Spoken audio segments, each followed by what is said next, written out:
sempre envolvida em lamentáveis equívocos enquanto não respeitar o momento histórico evolutivo por que passa a sociedade e as pessoas que a compõem.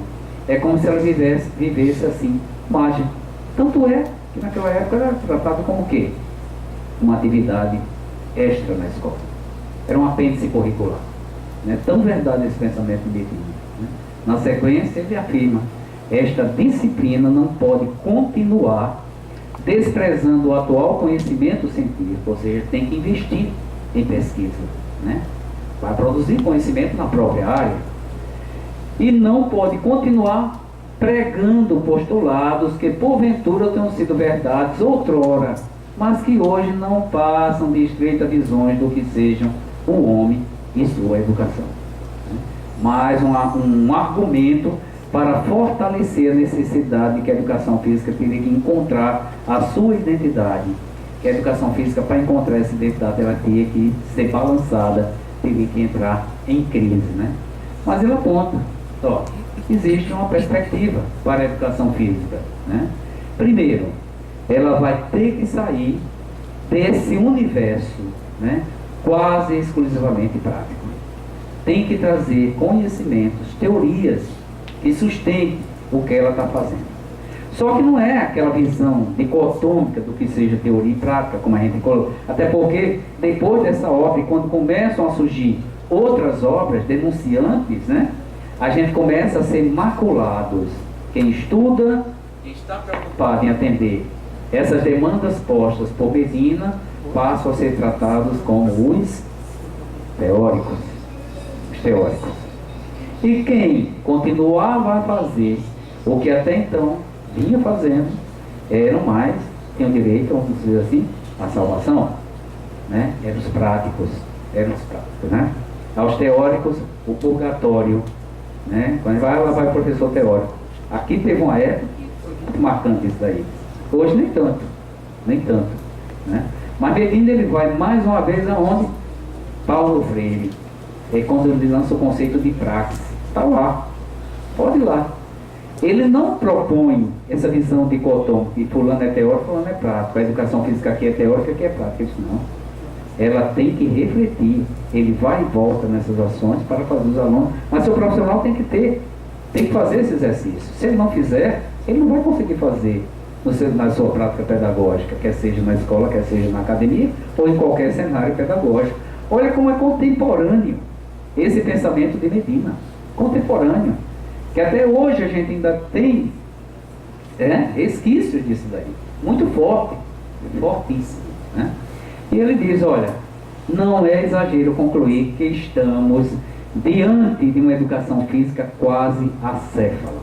Está lá no livro dele, quase acéfala, divorciada que está de um referencial teórico que lhe dê suporte enquanto atividade essencialmente, mas não exclusivamente prática.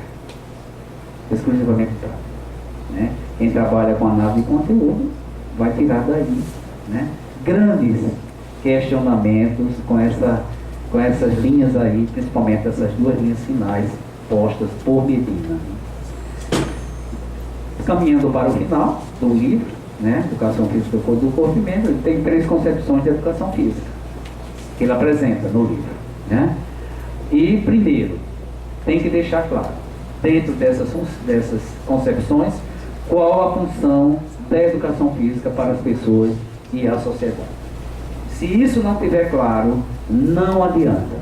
Vai estar sempre querendo que ela entre em crise, para que se identifique com a sociedade a qual ela está servindo, mas principalmente ela esteja antenada com o momento histórico que a sociedade está vivendo. É quando ele apresenta a educação física convencional, ele vai dizer aquela que qualquer um pode fazer, que acha que os gestos naturais podem ser trabalhados, pode ser não sei o quê, um pouco do que acontece com fulano.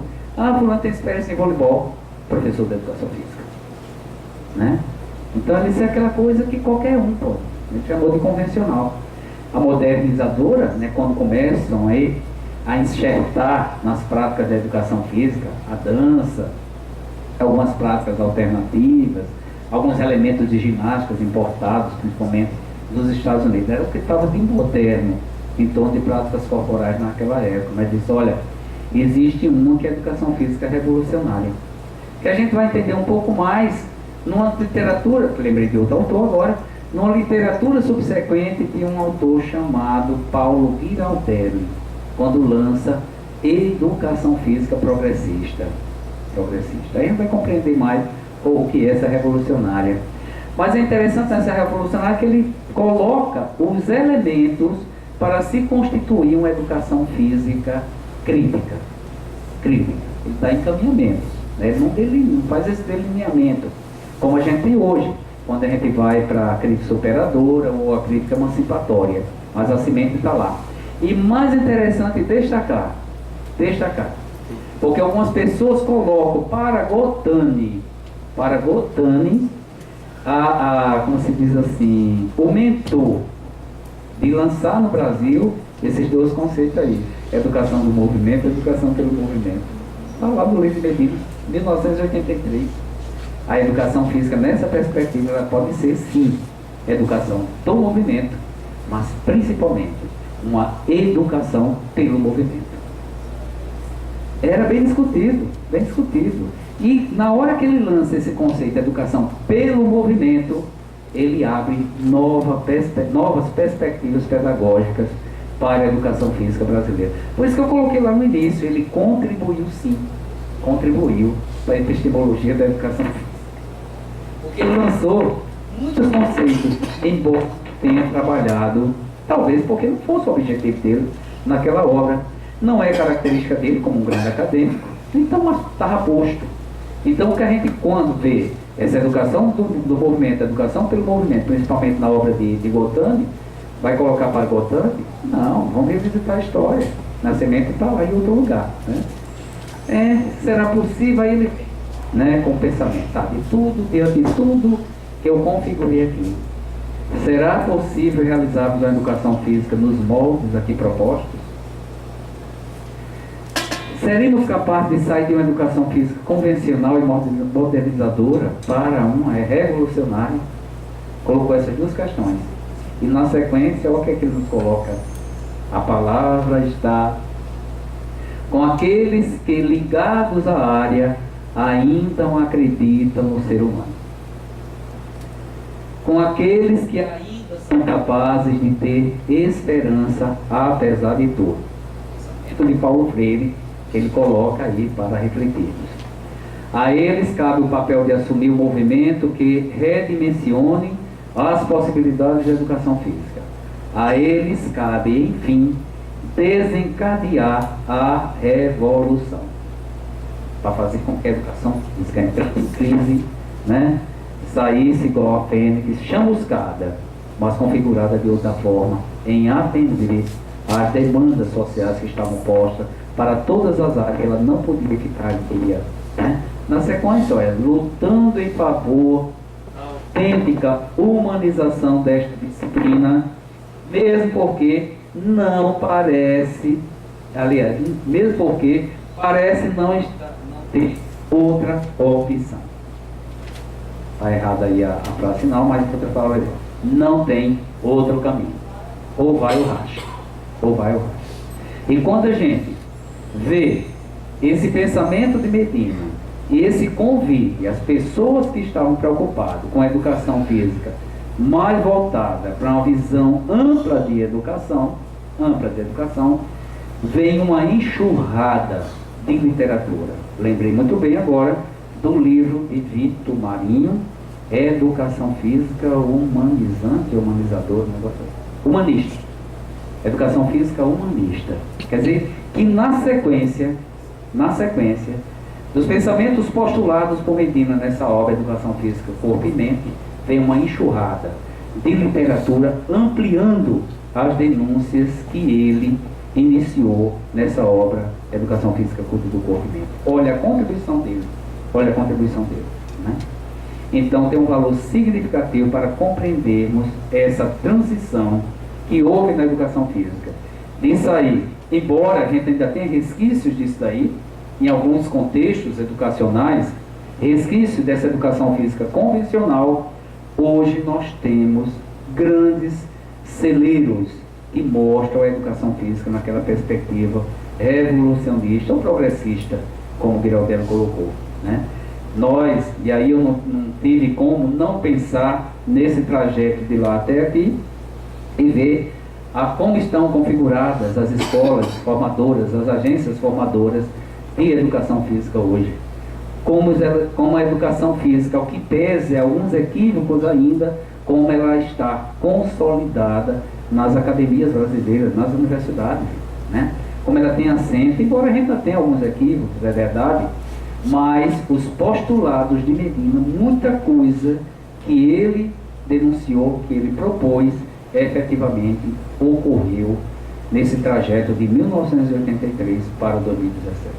Quando nós temos hoje possibilidades de trabalhar com uma perspectiva crescioperadora, uma perspectiva emancipatória, coisa que a gente não tinha na época, e que a gente pode escolher e ficar claro qual é a matriz teórico-metodológico de uma abordagem mais crítica para a educação física, a gente vê que o caminho ele foi caminho trilhado com muita inteligência, com muita responsabilidade e respeito pelos postulados que Medina colocou nessa obra. Embora muitos dos autores contemporâneos achem que estão inventando a roda, mas a semente, o germe de todas essas ideias a gente vai encontrar nesses autores no início da década de 1980. Eles denunciaram e, como o convite foi feito, muitas pessoas aceitaram esse convite e conseguiram telempiar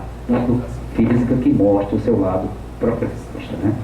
E aí eu sugiro a leitura desse outro livro dele, O Brasileiro e Seu Corpo, né, que é muito bom, principalmente nesse estudo do corpo.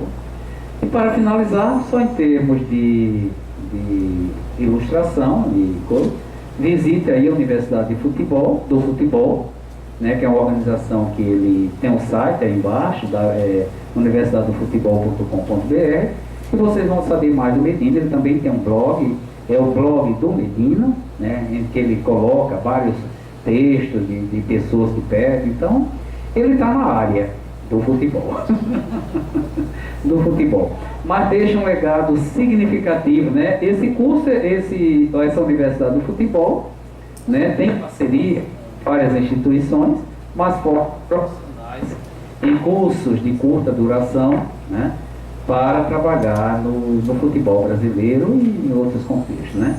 Aí só algumas coisas que acontecem no futebol, né? Então, Medina, eu considero, porque mais uma vez agradeço o convite de estar aqui falando sobre ele. Revisitar Medina, para mim, foi um alimento para meu espírito, foi um alimento, me revigorou muito, né, em ver que muitas coisas que a gente faz aqui, né, a gente bebeu nesta fonte aí, a gente bebeu na fonte de, né? Então fica aí meu agradecimento e o sorriso, meu acanhado de Medina para todos vocês. Muito obrigado.